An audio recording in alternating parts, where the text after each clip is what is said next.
Hi, I'm Maxim Belousov, pastor of Dnipro Christian Church, Ukraine.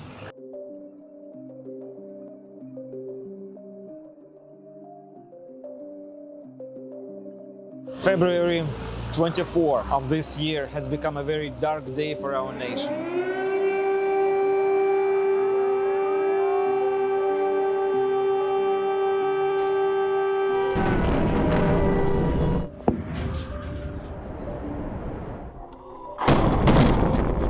That's when the full-scale invasion of Russian army has started.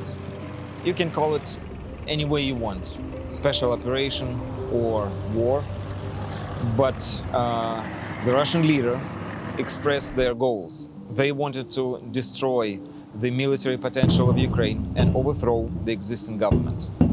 And they wanted to do it in 7 to 14 days. As of today, it's 200 plus days of war. It's ugly, but we're still standing strong by God's grace. In these days, we have seen miracles of God's invasion, God's salvation, and His provision.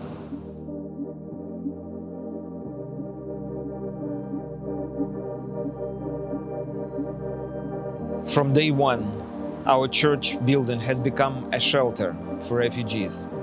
We have received thousands of people fleeing from war. We cooked thousands of meals.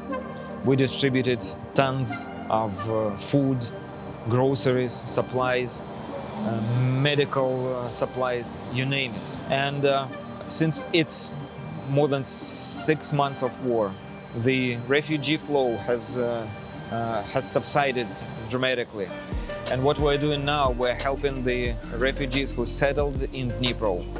Number one, we receive them weekly. As I'm speaking, we have a meeting in our conference room where people sit around the tables. We talk to them, we share the gospel, they get to know one another, and then they receive food bags and clothes, especially winter clothes and blankets. I remember my first trip to my hometown of Kharkiv a few months ago.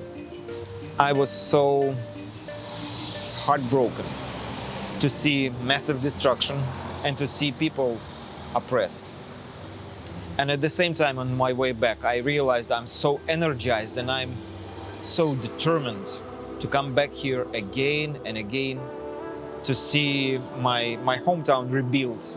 And I believe it will be even more beautiful. And we have been coming there every week. Every Saturday is our mission trip to Kharkiv. Recently, we went also to Balakleya and Izum, the newly liberated cities in Kharkiv region. We bring food, we bring warm clothes as winter is coming.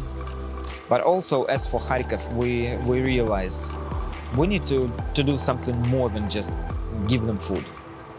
There was a need. There were no barbers. There were no hairdressers. So we asked whoever is willing and who can do it. And we are bringing teams of hairdressers every week, every Saturday. It's so much more than just making someone's hair shorter. It's restoring their human dignity, and it's a touch of hope.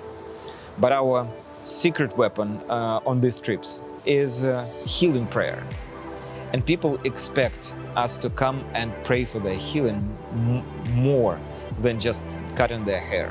I haven't seen in my life this many instant healings.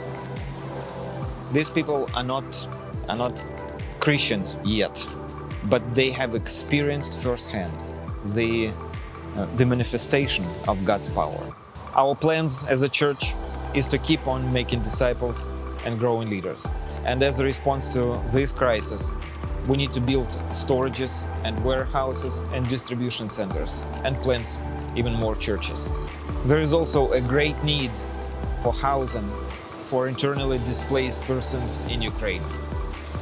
My heart goes out to families with small kids whose parents are in the front, or for ministers who lost everything because they came from the occupied territories. The war is still raging in Ukraine. It's a very painful and at the same time very glorious process that God's been taking us through.